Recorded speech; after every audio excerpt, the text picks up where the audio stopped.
Hello friends, goodwill classes में आपका स्वागत है। अब हम करने वाले हैं प्रतिशत विधि के ही नेक्स्ट क्वेश्चन। लास्ट क्लास में हमने क्या किया था, ईडी इलास्टिसिटी ऑफ डिमांड यानी कि मांग की लोच निकालना सीखा था। आज हम करेंगे कि क्वांटिटी पूछी हो या प्राइस पूछा हो तो वो कैसे निकालते हैं, आज हम उसे देखेंगे।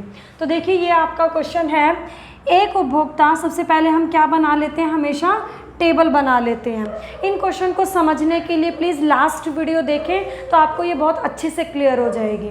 इसमें है एक उपभोक्ता 5 रुपये प्रति इकाई पर, कीमत कितने बोल रहा है, 5 रुपये प्रति इकाई पर 100 इकाइयाँ खरीदता है। इट मीन्स यूनिट्स कितनी है, 100 यूनिट्स परचेज करता है।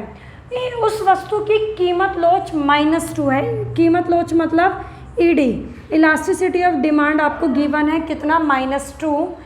किस कीमत पर वह 140 इकाइयाँ खरीदेगा। ये कह रहा है कि किस कीमत पर वह, कि कीमत कितनी हो कि वो कितनी यूनिट्स परचेज करेगा, 140। तो ये P होता है और इसे हम क्या बोलेंगे, P1। इट मीन्स आपसे ये P1 पूछ रहा है क्वेश्चन में, क्योंकि कह रहा है किस कीमत पर वह 140 इकाइयाँ खरीदेगा। अब आपको ये निकालना है। देखिए यहाँ पे एक बात कंफर्म है कि जो हमारी डिमांड है वो बढ़ रही है। 100 से कितनी हो गई है, 140। डिमांड कब बढ़ती है, जब प्राइस क्या होता है, कम होता है। तो जो इसका यहाँ पे आंसर आएगा वो 5 से कम आएगा। ये कंफर्म है कि 5 से कम आएगा। अब कितना आएगा वो हम देख लेते हैं। अब देखिए इस क्वेश्चन में कोई भी परसेंटेज की बात नहीं हुई है, तो हम फॉर्मूला भी कौन सा लगाएंगे, विदाउट परसेंटेज। क्या होता है, डेल्टा Q अपॉन में delta P multiply P by Q। अब जो मैंने आपको बताया था ईडी अगर आपको माइनस में गिवन होगा तब भी आप उसकी वैल्यू किस में पुट अप करोगे, प्लस में। क्यों, क्योंकि यहाँ फॉर्मूले में माइनस होता है तो माइनस माइनस कैंसिल होता है, तो वो मैंने नहीं लगवाया, क्योंकि अगर नहीं भी लगाओगे तो वो गलत नहीं है। तो ईडी की वैल्यू हमने रख लिया यहाँ पे +2। अब हम इसको देख लेते हैं, डेल्टा Q। डेल्टा Q मतलब दोनों का डिफरेंस, 100 एंड 140 का डिफरेंस कितना आ जाएगा, 40 आ जाएगा। तो हम यहाँ 40 लिख लेंगे। डेल्टा P का मतलब होता है दोनों का डिफरेंस। अब जब तक हमारे पास ये क्वांटिटी नहीं है तब तक हमारे पास इन दोनों का डिफरेंस भी नहीं निकाल सकते हम। तो इसको एज इट इज़ हम क्या लिख लेंगे, डेल्टा P। अब P का मतलब क्या होता है, फर्स्ट प्राइस 5 एंड Q का मतलब फर्स्ट क्वांटिटी यानी कि 100।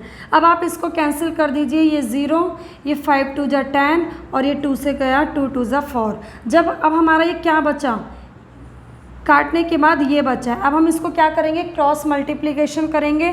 इसके नीचे मान लीजिए 1 है, 2 को इससे मल्टीप्लाई करेंगे तो क्या आ जाएगा, 2 डेल्टा P इक्वल टू 1 जा 2।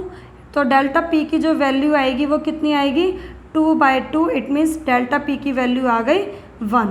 अब ये देखिए जब डेल्टा P की वैल्यू 1 आ गई है तो 1 का मतलब इन दोनों का जो डिफरेंस आया है वो कितना आ गया है, 1 आ गया है। अब आपको निकालना है P1। तो देखिए P1 कैसे निकालेंगे, मैंने अभी आपको बताया कि डिमांड क्या हो रही है, इंक्रीज़ हो रही है। तो डिमांड कब इंक्रीज़ होती है, जब प्राइस क्या होता है, कम होता है। तो इट मीन्स वैल्यू जो आएगी वो 5 से कम आएगी। अब कम आएगी तो हमें क्या करना पड़ेगा, माइनस। P में से डेल्टा P की वैल्यू माइनस कर देंगे। P कितना था, 5 एंड डेल्टा P हमारा आया है 1, तो माइनस करके आ गया हमारा 4। तो ये हमारा आ गया 4 रुपीज़। जो भी आपका किस में सॉरी जो ये प्राइस है किस में होता है, रुपीज़ में होता है। तो हम यहाँ पे रुपीज़ लिख देंगे, 4 रुपये प्रति इकाई। ये आपको कंप्लीट ऐसे लिखना है क्योंकि इसका हाफ मार्क्स होता है। जो भी यूनिट्स हम लिखनी होती है, मात्रा होगी तो यूनिट्स लिखोगे, इकाइयाँ लिखोगे, प्राइस होगा तो रुपीज़ लिखोगे। तो ये हमारा क्या आ गया इसका आंसर। अगर ये यहाँ पे मात्रा कम हो रही होती, 100 से घटकर 80 हो रही होती, तो आप यहाँ पे इसको क्या कर देते, प्लस कर देते। क्यों, क्योंकि डिमांड कब कम होती है, जब प्राइस इंक्रीज़ होता है। तो हम इसको प्लस कर देते, आंसर कितना आ जाता, 6। तो आपको इस चीज़ का जो रिलेशन होता है, लॉ ऑफ डिमांड होता है, उसका आपको ध्यान रखना है। अब देखिए हम नेक्स्ट क्वेश्चन कर लेते हैं। यहाँ पे है एक वस्तु की मांग की लोच -1 है। आपको ईडी गिवन है कितना, -1। आगे क्या गिवन है, एक उपभोक्ता दी हुई कीमत पर वस्तु की 66 इकाइयाँ खरीदता है। दी हुई कीमत, हमें पता नहीं कि कीमत कितनी है, जो भी प्राइस होगा उस पर कितनी यूनिट्स परचेज करता है, 66 यूनिट्स परचेज करता है। यदि कीमत 10% कम हो जाती है, अब कीमत कितनी कम हो गई, 10% कम हो गई, तो जो उपभोक्ता है वो कितनी वस्तुएं खरीदेगा। यहाँ पे ये पूछा हुआ है इस क्वेश्चन में कि उपभोक्ता कितनी वस्तुएं खरीदेगा। अब हम इसको निकाल लेते हैं, कितनी वस्तुएं खरीदेगा, इट मीन्स ये Q होता है, तो आपसे इस क्वेश्चन में क्या पूछा गया है, Q1 पूछा गया है।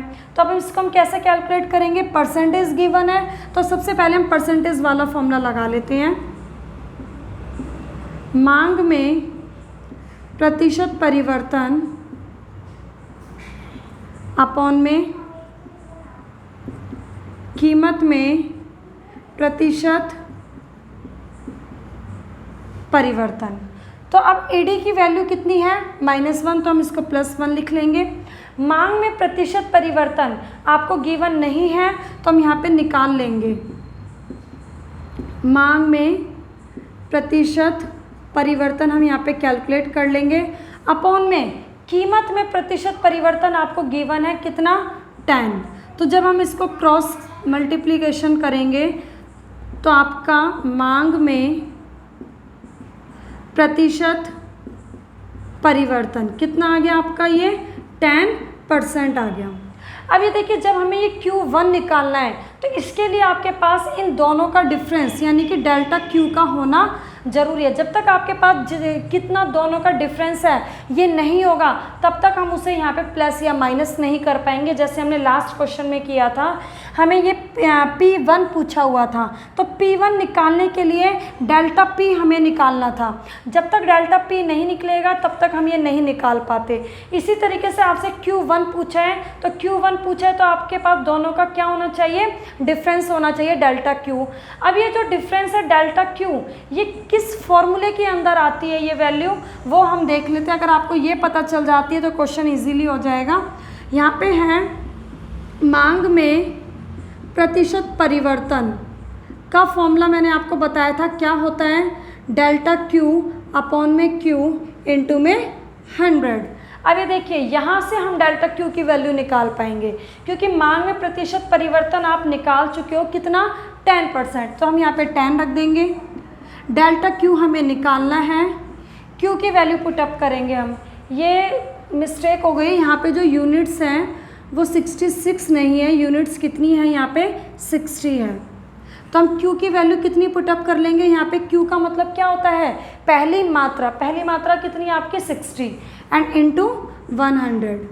ये कैंसिल हो गया आपका। अब इसको कैंसिल करने के बाद ऊपर कितना आ गया, 10 डेल्टा Q अपॉन में 6। अब इसको हम क्रॉस मल्टीप्लिकेशन करेंगे तो ये हो गया 10 डेल्टा Q इक्वल कितना हो गया 60। तो डेल्टा Q की वैल्यू आ गई 60 अपॉन में 10, इट मीन्स डेल्टा Q आपका कितना आ गया, 6 आ गया। अब हमारे पास इन दोनों का क्या आ गया, डिफरेंस आ गया कितना, 6। अब हमें क्या निकालना है, Q1 निकालना है। अब Q1 निकालने के लिए हम क्या देखेंगे कि ये 6 को हम यहाँ पे प्लस करें कि माइनस करें, तो वो कैसे पता चलेगा, हम प्राइस में देख लेते हैं कि प्राइस यहाँ पे क्या हो रहा था, प्राइस 10% क्या हो रहा है, कम हो रहा है। तो जब प्राइस कम होगा तो इट मीन्स जो डिमांड है वो बढ़ती है, तो बढ़ेगी तो हम क्या करेंगे, प्लस। तो जो आपका Q था इसमें ऐड कर देंगे डेल्टा Q।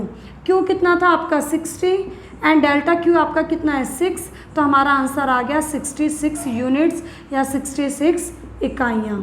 ये हमारा क्या हो गया, आंसर।